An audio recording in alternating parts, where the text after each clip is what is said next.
부가가치세 신고를 준비를 하셔야 됩니다. 따라서 오늘은 이 부가가치세 신고를 하면서 내가 받은 매입세 공제 중에 어떤 거는 공제를 받고 또 어떤 거는 공제를 못 받는 내용이 있습니다. 그 구분에 대해서 하나하나씩 사례를 들어 설명을 드려보도록 하겠습니다.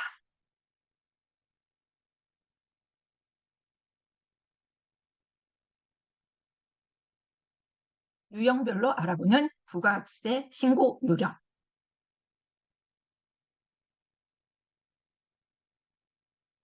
한국에서는 이 부가가치세를 이렇게 정의하고 있습니다. 상품 또는 재화 또는 서비스, 용역을 말하죠. 1년의 이 제조 과정을 얻은 부가가치, 저희가 말하는 이윤이라는 거죠.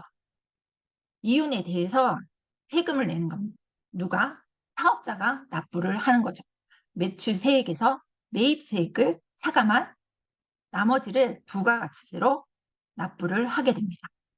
이 부가가치세는요, 물건값이, 이 부가가치세는 물건값에 돼 있어요.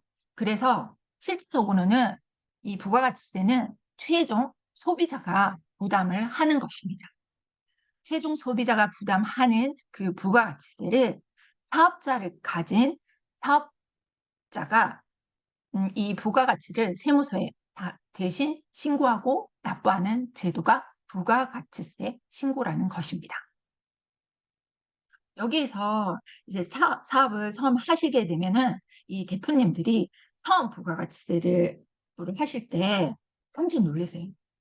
아니, 내가 번 돈인데 왜 세금을 내냐고 말씀을 하시거든요.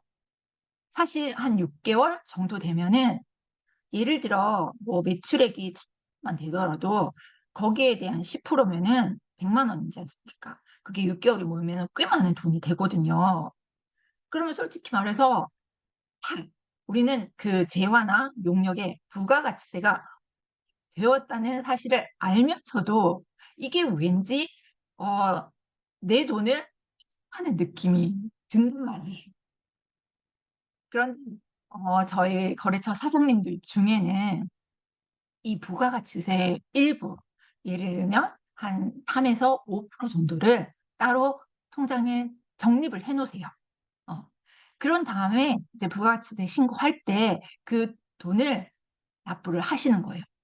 그렇게 납부를 하시니까 내 돈을 뺏어가는 느낌도 안 들고 당연히 납부해야 된다는 세금으로 인식을 하시더라고요.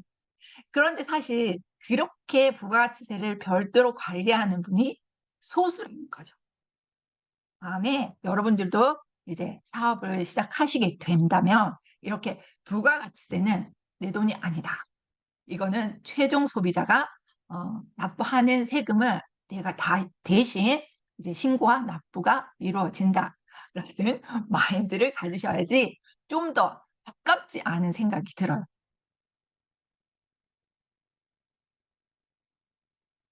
그렇다면 납세 의무자는 누가 될까요?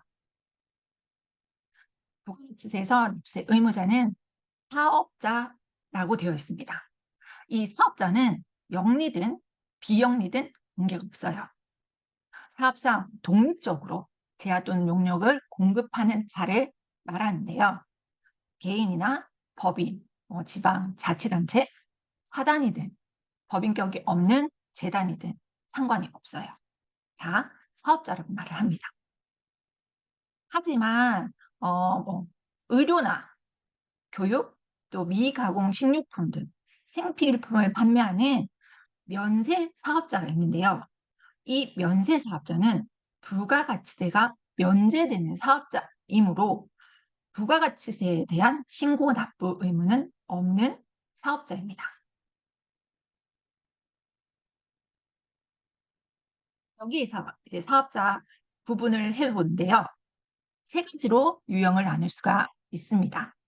일반 과세자, 간이 과세자, 그리고 면세 사업자로 나뉘어지는데요. 여기서 부가가치세 납부 대상이 되는 사업자는 두 가지입니다. 일반 과세자와 그리고 간이 과세자예요.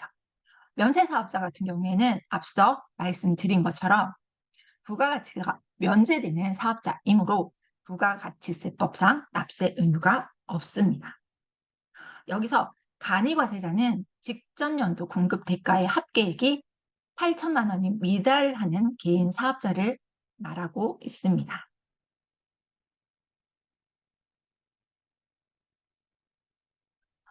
일반 사업자 같은 경우에는 부가가치율이 공통적으로 10%가 되죠. 하지만 이 간이과세자의 경우에는 각 업종마다 부가가치율이 조금씩 상이합니다.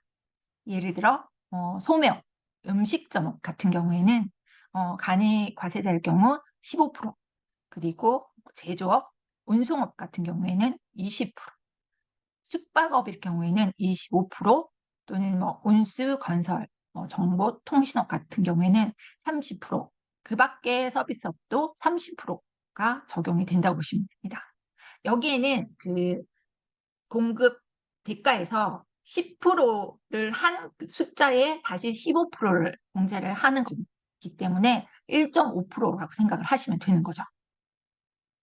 상당히 적은 부가가치세를 낸다고 보시면 돼요.